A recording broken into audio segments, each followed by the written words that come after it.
España.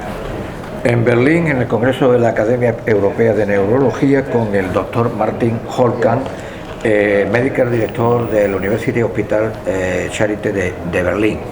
Una primera pregunta sería cómo definir el estudio EPOS. Welcome, Professor Martin Holtkamp.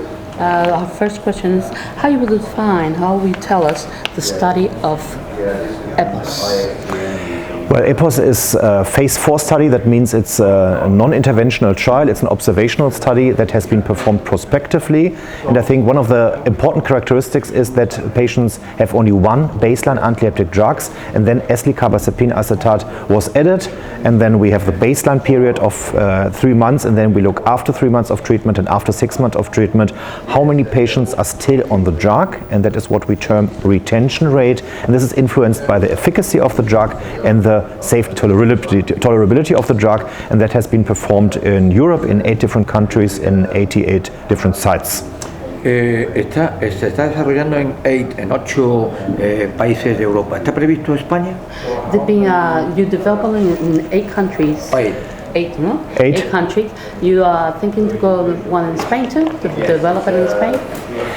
Yes, Spain has a lot of experience with this drug, and I think Spain is one of the countries in Europe where it's the most commonly used. So our Spanish colleagues are always giving us a feedback on this drug, and they have done very large retrospective data collection on eslicarbazepine acetate, and they have a very good impression of this. So Spain is one of the countries that contributes to our knowledge how eslicarbazepine acetate is working in real life.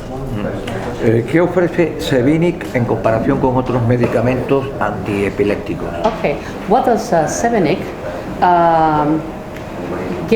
makes better than the others?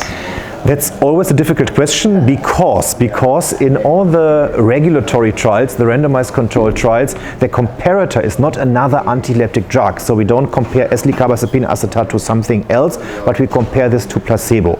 That makes it very difficult to say this drug is better than this drug. At the end, when you look at some meta-analysis, you can say that most of the drugs regarding efficacy is working quite similar.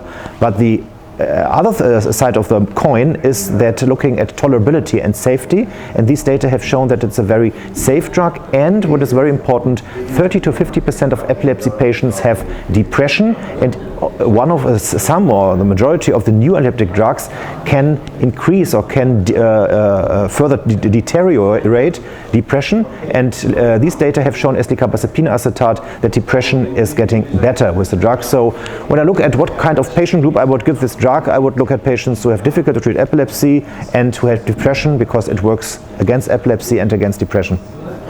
La enfermedad de la epilepsia tiene todavía un estigma.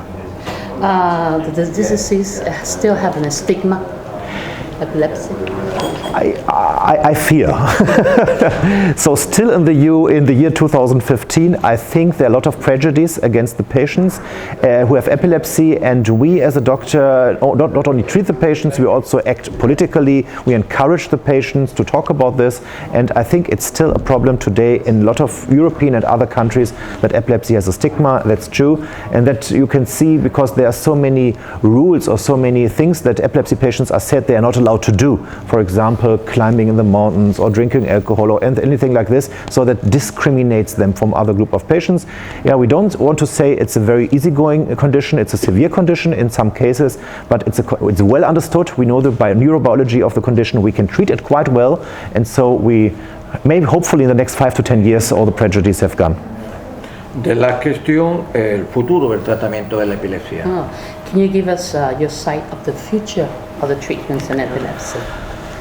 Yes, so I'm hopeful that maybe again in the time frame of the next 5 to 10 years we will find further and new epileptic drugs that have new mechanisms of action that work different than the drugs we know now, so that the percentage of patients that are seizure-free with the drugs increases. So now you can say on average that 65% of the patients, that means 2/3 of the patients, get seizure-free with the drugs, and it would be very nice to know that in the next 5 to 10 years it's maybe 80 or 90% on the efficacy side, but also that we improve the tolerability and the patients don't suffer any side effects from their chronic medication because they have to take it all their life. Thank you, Martin Holtkamp. Thank you very much. De nada.